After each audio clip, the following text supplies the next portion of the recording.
வணக்கம். வாழ்க வளமுடன்.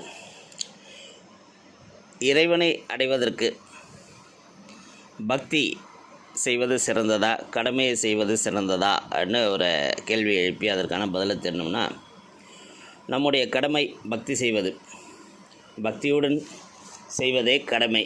ஆக இரண்டும் ஒன்றே. கடமை என்பது நாம் செய்யும் தொழிலையும் குறிக்கும், நாம் நன்றி செலுத்த வேண்டியதையும் குறிக்கும். நாம் இந்த உலக வாழ்க்கை அனைத்துக்கும் கடவுளால் கொடுக்கப்பட்டவையே என்ற உணர்வே பக்தி.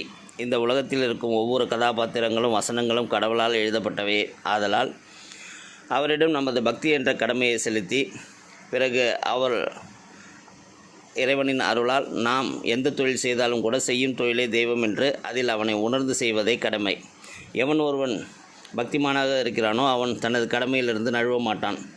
எவன் ஒருவன் தனது கடமையை சரிவர செய்கிறானோ அவன் கடவுளை வணங்காமல் இருப்பதில்லை. முதலில் பக்தியும் கடமையும் ஒரு நாணயத்தின் இரு பக்கங்கள் என்பதை புரிந்து கொண்டால் இரண்டும் இணைந்தே இருப்பது சிறந்தது என்றது தெளிவாகும்.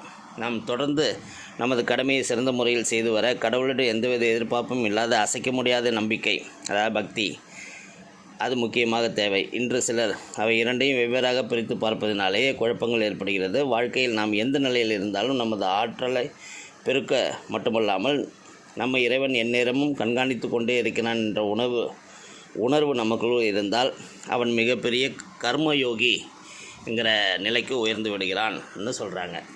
அதனால் இந்த பக்தியும் கடமையும் இரண்டு பக்கங்கள் உள்ள ஒரு நாணயம். வாழ்க வளமுடன்.